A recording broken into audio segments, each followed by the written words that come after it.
সাধারণ নাগরিক, এ দেশের সাধারণ মানুষের পক্ষ থেকে ধরেন ছাত্র জনতার যে জুলাই বিপ্লব, এই বিপ্লবে অনেক ছাত্র মারা গেছে, কিন্তু আমরা যার পক্ষে এসেছি, বিশেষ করে আমি, উনি হচ্ছেন আবু সাহেব।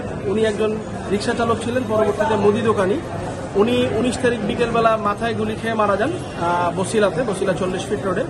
তো আমরা পরবর্তীতে খোঁজ নিয়ে জানতে পারি এই ফ্যামিলিটা খুবই অসহায়, তাদের বাড়িতে খাওয়ার চাল পর্যন্ত নাই, এবং তাদের কৃষি ব্যাংকের একটা লোন আছে যেটা 1,30,000 টাকা, এবং তাদের এটা কোনোভাবেই মানে পরিশোধ করা অথবা অন্য কোনো উপায় নেই। এবং পরিবারের সাথে কথাবার্তা বলে যেটা বুঝেছি যে তাদের ঢাকায় আসার মতো কোনো আর্থিক সচ্ছলতা এবং অবস্থা নেই।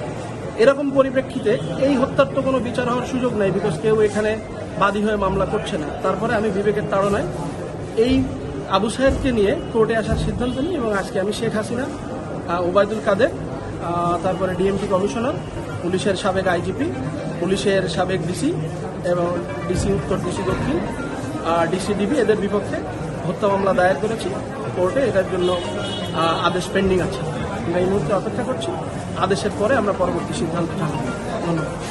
আমরা বিজ্ঞ আদালতে মামলা দাখিল করার পরে বাদীর জবানবন্দি গ্রহণ করেছেন এবং বক্তব্য শ্রবণ করার পরে বিজ্ঞ আদালত বলছে যে আদেশ পরে হবে, পর্যালোচনায় আদেশ হবে।